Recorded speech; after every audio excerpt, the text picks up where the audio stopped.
Bonjour, moi c'est Thibaut des éditions Kana. Je suis responsable des salons et des événements avec des stands comme ça par exemple. Et je fais aussi un peu d'édito depuis pas longtemps. Donc vous me voyez sûrement un peu partout en France sur différentes conventions manga.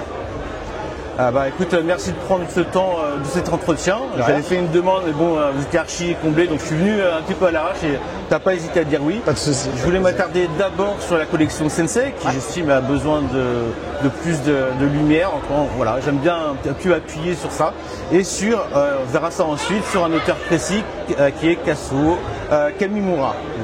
Parce qu'il y a un succès d'estime, mais peut-être pas éditorial. Donc on va voir un petit peu là-dessus.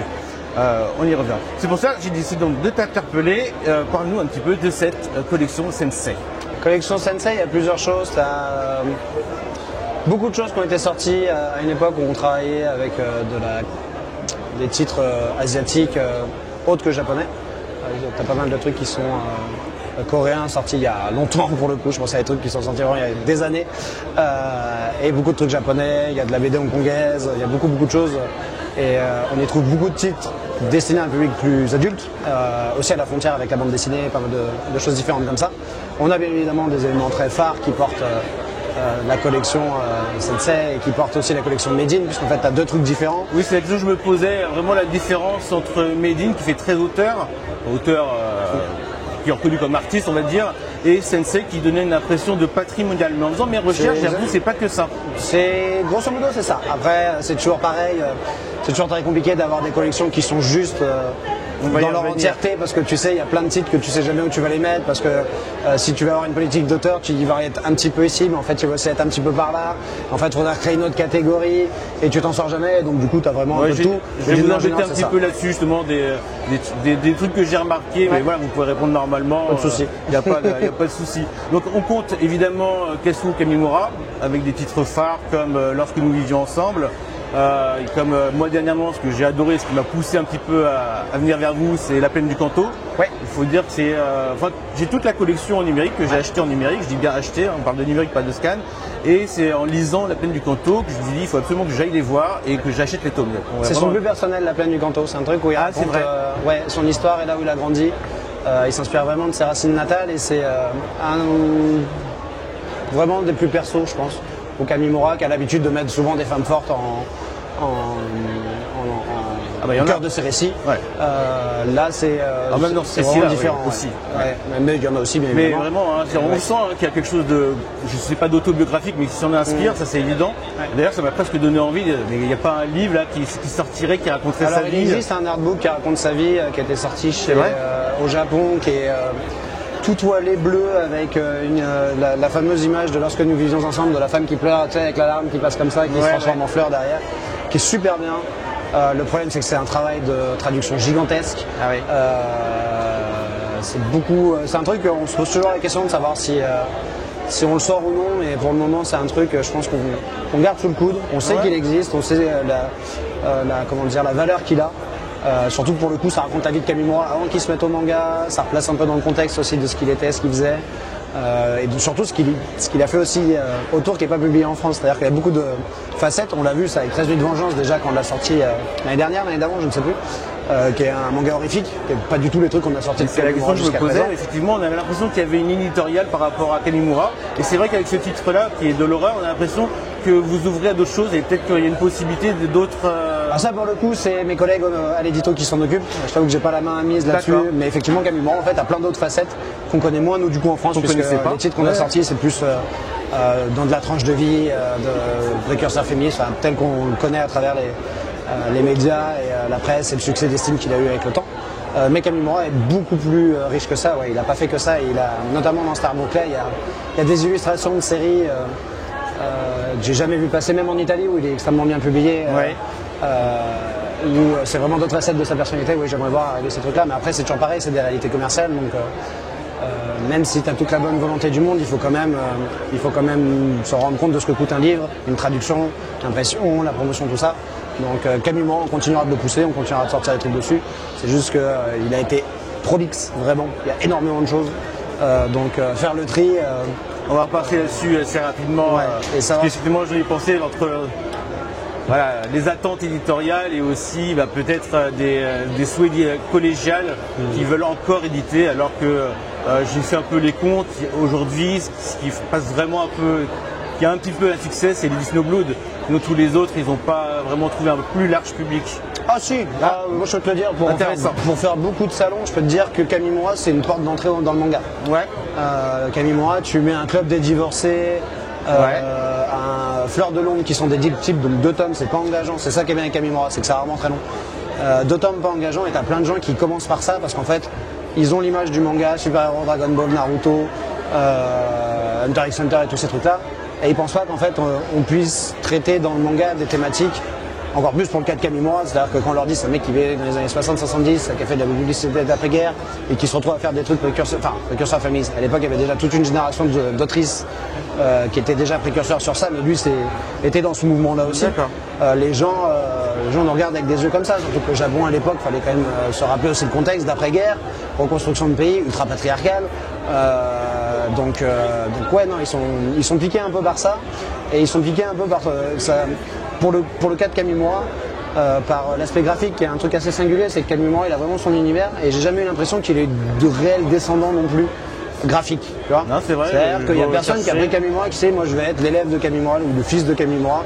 Alors que c'est un mec qui est influencé à fond par le cinéma noir, qui a un découpage ultra clean, ou quand tu es dans un bouquin qui est épais comme ça, tu te rends pas compte mais les pages elles déroulent comme ça. On parle de poésie même. C'est trop fort. D'une certaine manière. Non mais ça je disais Lily Snowblood parce que bon il a été publicité pour avoir inspiré Tarantino et que dans les ventes ça se voit plus, mais effectivement il y a d'autres portes d'accès. Nous on a joué cette porte-là, la réédition en jaune et rouge, jaune rouge noir, il a une raison, tu vois. Alors la collection elle comprend d'autres auteurs, elle comprend évidemment Osamu Tezuka, avec des titres comme Le Chant d'Apollon. Alors Gringo, je sais pas si vous l'avez toujours ou c'est toujours chez nous et le dernier c'est Iki Mandala. Voilà. Et il y avait Icar aussi. Il y avait Iki Mandala. Non, faux, Icar c'est Taniguchi. Non, c'est Iki Mandala. Ouais. Iki Mandala, pardon, il est Astro Boy également. Il est Astro, oui. Voilà, c'est ça. Vous avez donc les Shotaro Ishinomori, certains. Ouais. Dont Miyamoto Musashi qui va bientôt ressortir. Oui. Pour quelle raison? C'est l'édition que vous trouviez peut-être trop... C'était l'édition, ouais, tu sais, ce truc sans surcouverture, j'ai arrivé. Avec cette couverture qui était une espèce de peinture photo ultra réaliste. Qui reprenait un peu le film. Qui reprenait un peu le film, voilà, ces codes-là, alors que je pense qu'il y a moyen de le... Puis c'est un tome que je ne voyais que dans les salons, je crois pas que je le retrouvais dans le commerce de manière générale. Après ça c'est aussi le jeu des libraires, tu vois. Quand tu es un libraire, dis-toi nous on a un stand qui doit avoir un linéaire de quasiment 35-40 mètres. Pour une maison d'édition, et j'ai pas toutes les références. Imagine quand tu es libraire si tu fais la même chose avec des maisons. Non, en vérité, je trouve qu'il y a plus de références ici que dans certaines librairies. Après... Ah bah c'est le jeu. Nous, en tout cas moi qui fais les bonnes commandes, c'est mon parti pris. C'est alors aussi avec toutes les réalités qui vont ensemble, c'est-à-dire que d'une année sur l'autre, tu regardes ce qui s'est vendu, ce qui s'est pas vendu, et t'insistes pas. Mais j'essaye d'avoir, notamment sur la partie Sensei et Made in, beaucoup de références et des trucs assez pointus, en petite quantité, tu vois.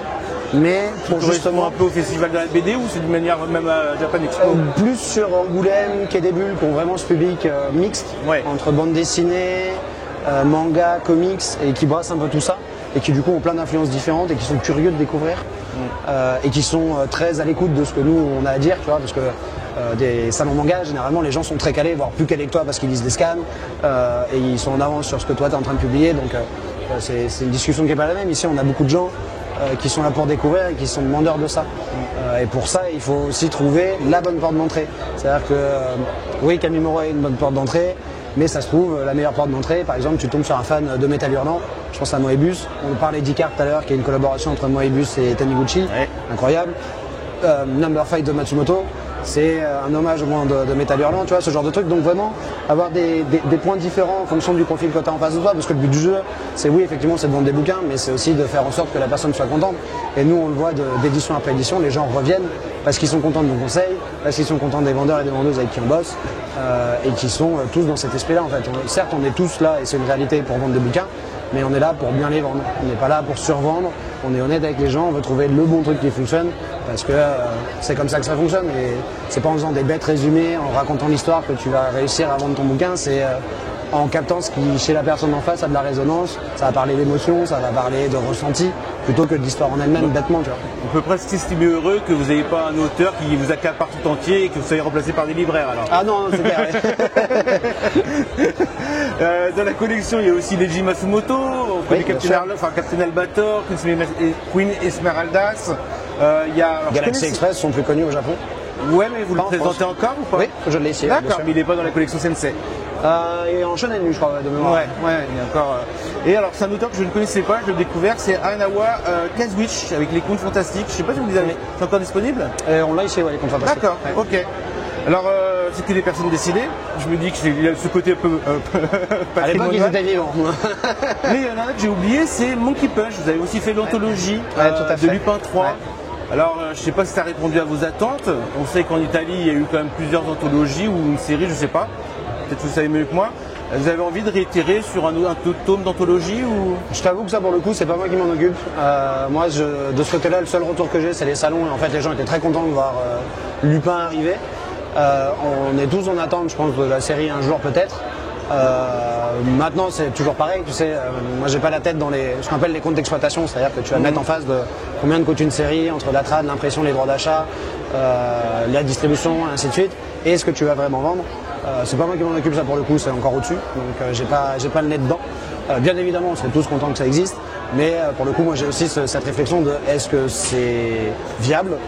Parce que même si tu peux, quand tu as des grosses locomotives, te permettre de sortir ce qu'on a fait, tu vois, avec du Kamimura, du Matsumoto, je pense que c'est plus quand même sur Lupin, mais en fait, tu as ce truc d'éducation. Kana l'a beaucoup fait, tu vois, Kana ça a 30 ans l'année prochaine.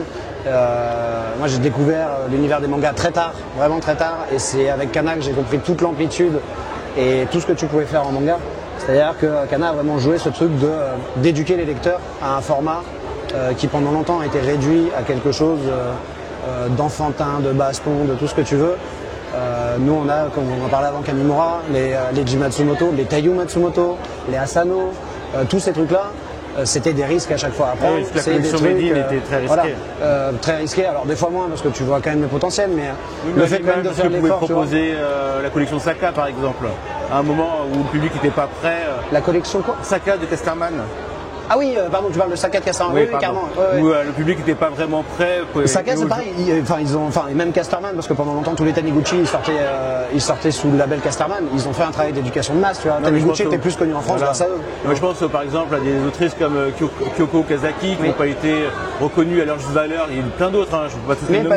Mais dans Medine on sent un petit peu cet ADN-là. Mais carrément, parce que Kyoko Okazaki, tu vois, je pense que c'est comme nous, c'est qu'il y a des titres qui sont sortis trop tôt quand le public n'était pas encore prêt, et du Kyoko Okazaki, clairement, même encore aujourd'hui, je pense qu'aujourd'hui il y aurait plus de potentiel déjà parce qu'il y a beaucoup plus de lecteurs de manga, mais c'est une autrice qui était talentueuse de fou, elle a fait des dingueries, mais c'est vrai que Kana, est-ce que tu y vas aujourd'hui dessus en me disant vas-y ça va être une réalité commerciale viable? Je suis pas sûr, tu vois. Ouais, c'est ça. C'est vrai que Kana est quand même reconnu pour garder longtemps dans leur catalogue certains titres.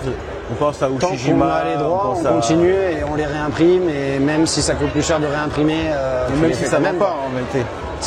Il y a plein de trucs, tu vois, c'est que faut stocker les bouquins, mais en fait, le parti pris de chez Kana, moi c'est ce que j'adore, c'est qu'en fait tous les bouquins sont dispo quoi qu'il arrive. Tant qu'on a les droits, tant que ça tombe pas en arrêt de com, et quand ça tombe en arrêt de com, c'est souvent lié à des changements légaux derrière, des trucs comme ça.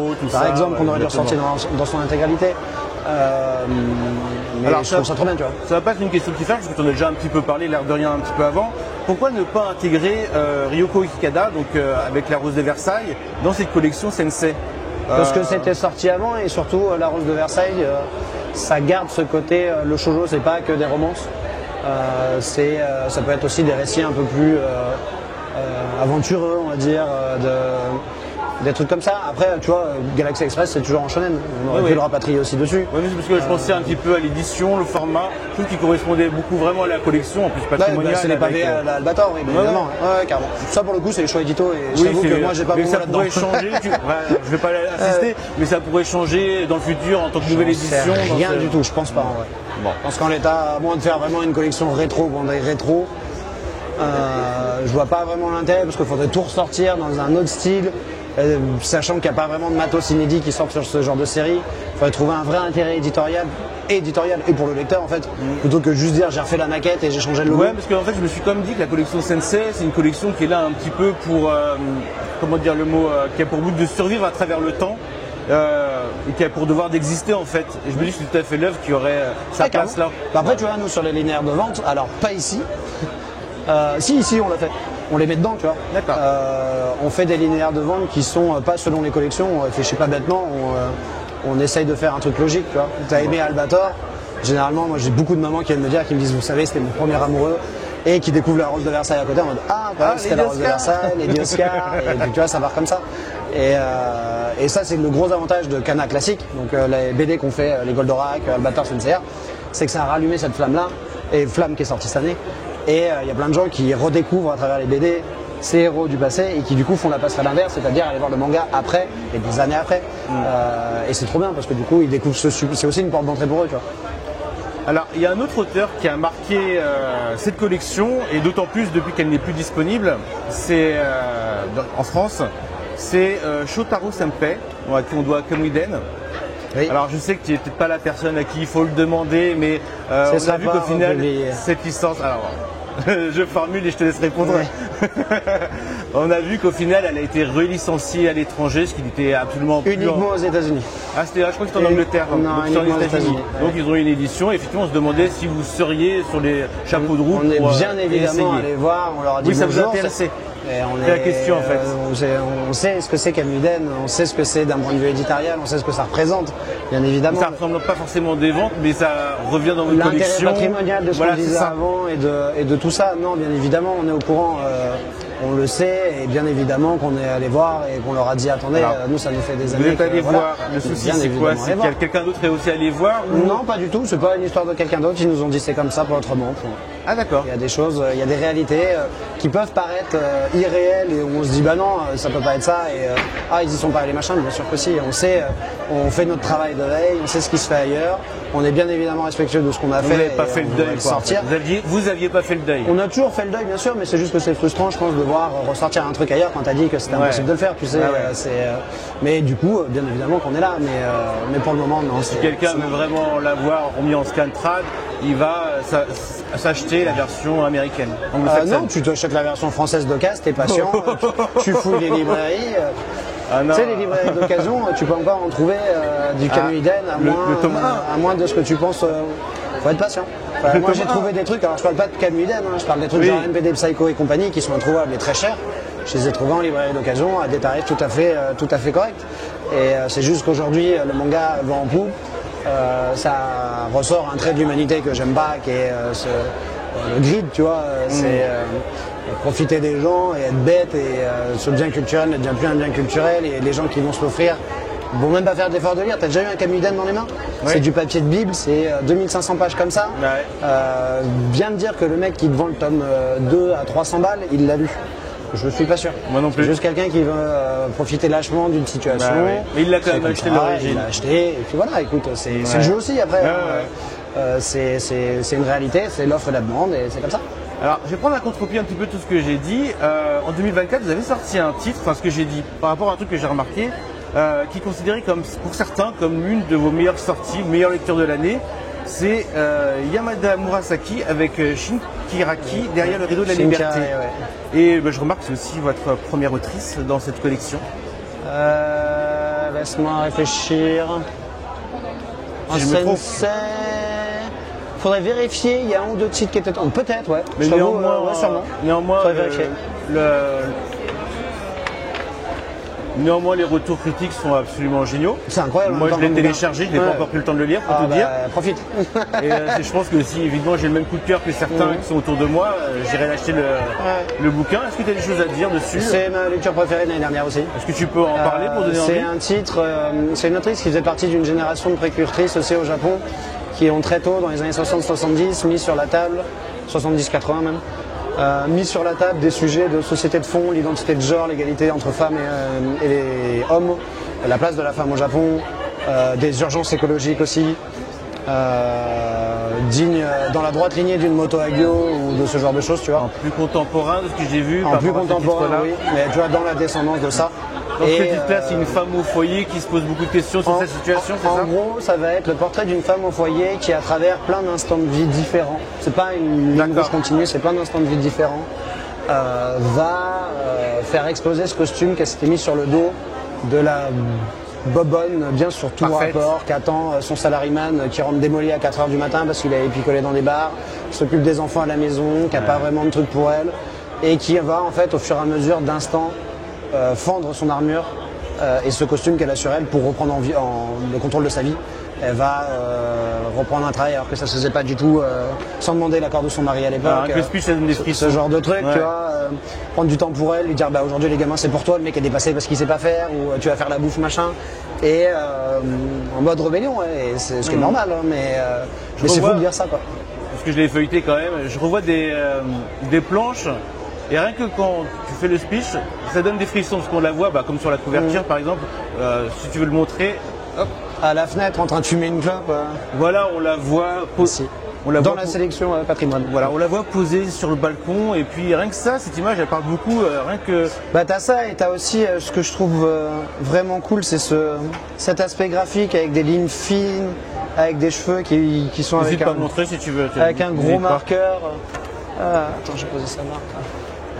Tu vois, ce genre de case là, que je trouve très pleine d'émotions et de ressenti. Tu sens qu'elle réfléchit à ce moment-là, qu'elle a des pensées en tête et tu les as là. Et très subtil. Et qu'il se passe un truc. Et c'est que ça, c'est vraiment d'une justesse.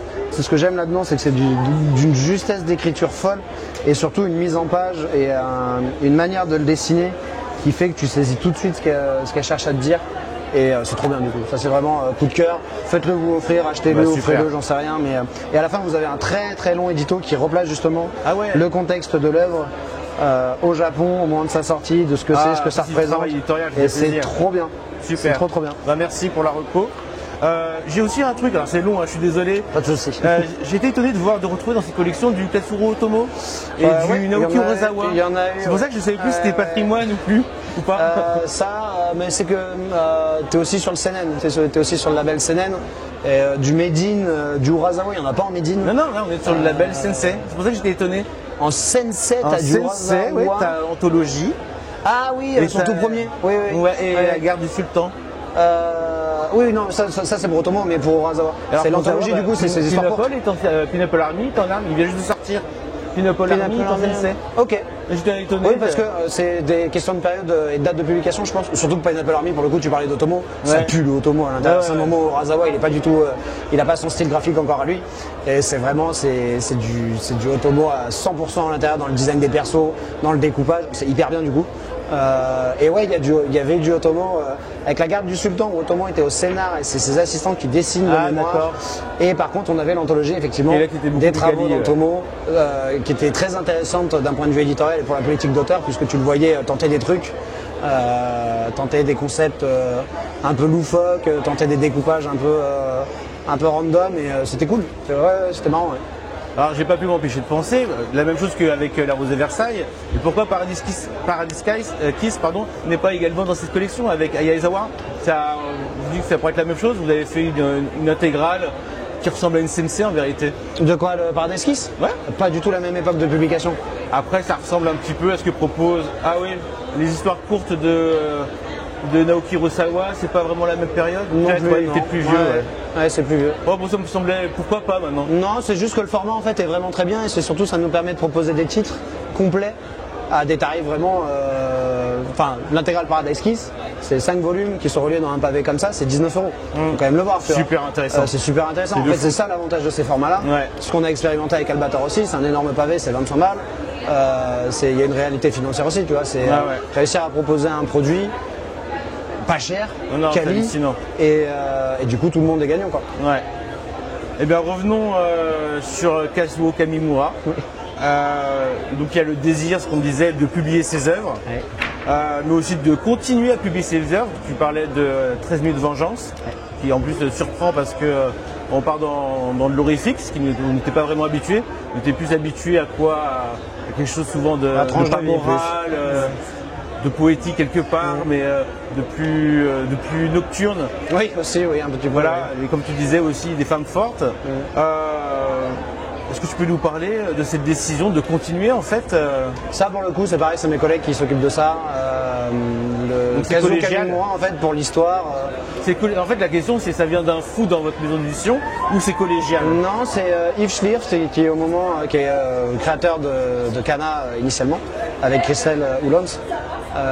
Qui était passionné de Kamimura et qui adorait Kamimura et qui était très ami avec la fille de Kamimura. D'accord. Et qui a toujours eu le désir vraiment de proposer au public français, aux lecteurs français du Kamimura parce qu'il était amoureux de ce type, de la manière qu'il a dessiné, de ce qu'il raconte. Et il m'a transmis le virus comme il l'a transmis à beaucoup d'autres Français et Françaises parce que Kamimura c'est singulier au possible. Alors certes, on pourra lui retrouver des reproches à faire sur ses persos féminins ont souvent les mêmes expressions et genre de trucs.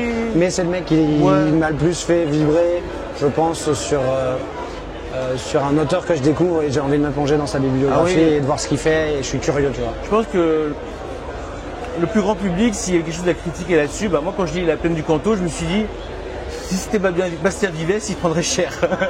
Parce qu'on a par exemple parfois. Non, mais c'est pas pour l'extérieur de sa vie, je la connais pas, et là j'aimerais bien. Mais à un moment, on voit par exemple le personnage principal qui est enfant et qui a des relations sexuelles. Enfin, elle existe, la sexualité infantile. On voit évoluer, on voit les adultes un petit peu extravagants faire des choses devant les enfants. On se dit, il y a des gens un petit peu trop avec la morale trop cadrée qui dirait mais il ne faut pas laisser ça à la vente de tout n'importe qui, mais c'est vraiment dépeindre les qualités d'un manga pas sa juste valeur, parce que moi ce qui m'a apporté La Plaine du Canto c'est une introspection sur ce que j'ai envie de faire en grandissant, c'est plein de choses comme ça qui sont vraiment sublimes et rien que d'y penser j'ai des frissons, mais c'est pour dire aussi qu'il a vraiment une valeur assez immorale quand on lit, j'ai lu Les Fleurs du Mal, j'ai lu Le Club des Divorcés. Il y a vraiment quelque chose qui il était irrévérencieux au possible. Oui, voilà. Il avait ce truc d'effectivement mettre la femme et le corps de la femme surtout dans des délires qu'il avait uniquement dans sa tête. Mais tu vois, en contrebalancer ça, il fait aussi le 13 de vengeance qui va complètement à l'inverse de ça. Donc je pense qu'il avait aussi cette balance en lui d'avoir conscience qu'il fallait équilibrer les choses. Je pense. Après, j'ai jamais connu Edmond Vigran. C'est quelqu'un que j'aurais adoré rencontrer. Quand tu le vois, il était toujours clope au bec. Il a fini par en mourir. À travers deux œuvres, effectivement, on le rencontre. Je me rappelle La Déchéance d'un homme, par exemple, de Osamu Furia, où il le rencontre dans un bar. On va jouer d'autres œuvres dont je ne pourrais pas citer parce que je m'en souviens plus. Et effectivement, on revoit ce personnage qui revient à travers les autres auteurs. Ce qui fait que ça lui donne une aura, quelque chose. Une mythologie. Oui, c'est vrai, donc c'est vrai. Une mythologie. Puis tu sais, c'était dans ces années 70-80 où c'était très pop au Japon, il y avait des trucs partout. Tu le vois bosser sur sa table de dessin, il est par terre, tu sais, c'est des tables rondes orange avec au mur plein de ronds, époque psyché à fond. Je pense que c'était quelque chose à son époque. Est-ce que je vais aller en plus simple maintenant? Est-ce qu'il y aurait, moi je sais qu'aujourd'hui j'ai pas tout lu, mais La Plaine du Canto c'est mon favori. T'as un favori toi ou un autre? Le Kamimura c'est très compliqué parce qu'à force de les vendre, c'est comme les Matsumoto, ça change tout le temps. Matsumoto j'ai à peu près mon avis, mais moi, ça change tout le temps. Ça change en fait en fonction de ton état d'âme, de ton âge, de la relecture. Quand tu relis des trucs, tu les prends pas de la même manière. C'est vrai. Il y a même des fois, à force de les vendre, il y en a certains où en fait je me focalise que sur une partie, tu vois, j'ai oublié l'autre partie qui est derrière, et ma collègue qui est à côté, qui adore Kamimura aussi, elle le vend d'une autre manière, et je me souviens que putain c'est vrai, en fait il se passe ça aussi dans le récit, et en fait elle est plus de ce côté-là, et à la relecture du coup ça change complètement. Mais là aujourd'hui, moi celui qui m'a vraiment terrassé c'est Lorsque nous vivions ensemble, qui est sa œuvre la plus connue au Japon. Par rapport au couple. Qui est une grande fresque d'un couple amoureux au Japon, qui raconte énormément de choses, et qui vraiment quand c'est sorti au Japon, ça a été un choc générationnel parce qu'en fait il va mettre des mots sur des trucs qu'il fallait pas dire à l'époque. Mettre en avant la dépression de la femme dans le couple par exemple. Tu verras parce que t'en es quoi. J'ai lu que le premier tome. Tu verras qu'après c'est. Moi ça m'a renvoyé à des relations un peu compliquées. Il y a beaucoup de choses dedans. Il y a beaucoup de choses dedans et je pense que je l'ai lu en plus à un moment où c'était quelque chose qui pouvait me parler, donc c'est ça. C'était vraiment chouette. Mais je recommande n'importe lequel en vrai. Enfin, en porte d'entrée, tu fais ça, tu fais Fleur de Londres, tu fais Club des Divorcés. Après la question elle arrive, tu vas en recommander un, vas-y recommande-en pour les autres. Pour démarrer, franchement Fleur de Londres c'est trop bien, Club des Divorcés aussi, et L'Apprenti Geisha. Donc en fait ma prochaine lecture après La Plaine du Canto, moi je pensais faire continuer Les Folles Passions. Ouais, Folpation c'est différent. Ouais, j'ai vu ça, j'ai vu le premier tome. C'est différent, c'est avec c'est l'assistant d'Okusai qui est vraiment possédé, complètement fou. Ouais, c'est ce que je vraiment vois. Folpation quoi. Ouais. C'est le mec, voilà. Bah écoute, super. Pour finir, j'ai vu que lors de la 44e édition du Festival d'Angoulême, donc en janvier 2017, il y a eu l'artiste japonais Kazuo Kamimura, encore lui, qui a eu une exposition rétrospective sur l'ensemble de son œuvre. Oui. Moi, je regrette infiniment de ne pas avoir assisté à 2019 pour Taiyo Matsumoto et 2017 pour maintenant Kazuo Kamimura, où on a vu certaines de ses illustrations. Peut-on espérer, je sais que je ne m'adresse pas à la bonne pareille au décisionnaire, mais est-ce que vous avez déjà abordé ça? Peut-on espérer retrouver un jour cette rétrospective dans un catalogue que vous pourriez publier, sachant que le travail a déjà été fait? Quitte à publier un catalogue, autant faire l'artbook qui retrace sa vie, en vrai, celui dont je parlais avant. Ouais. Je pense pas que tu reverras cette rétrospective-là. Peut-être qu'il y aura d'autres trucs sur Kamimura, mais encore une fois, ça dépend toujours de ton actualité, ce qu'il est possible de faire, des ayants droit, de tout ça, tout combiné, avec à mettre en face à chaque fois une réalité financière aussi. Donc, non, parce que je me dis qu'il y a eu un travail éditorial, peut-être qu'il pourrait être recyclé. Le truc, c'est que c'est des originaux, donc en fait, il faut coordonner à chaque fois la venue d'originaux. Tu pourrais faire de la reproduction de planches, c'est beaucoup plus simple. Tu as juste à avoir de l'autorisation des ayants droit, mais pour avoir du vrai matériel, c'est bien plus compliqué. Ouais. Ça demande beaucoup d'argent, ça demande beaucoup de temps. Enfin, beaucoup d'argent, non. Enfin, quand je dis beaucoup d'argent, c'est parce que ça demande beaucoup de temps, donc il faut payer les gens pour le faire, tu vois. Donc il n'y a pas des scans sauvegardés des originaux? J'imagine quelque part, je t'avoue, mais pas chez moi en tout cas.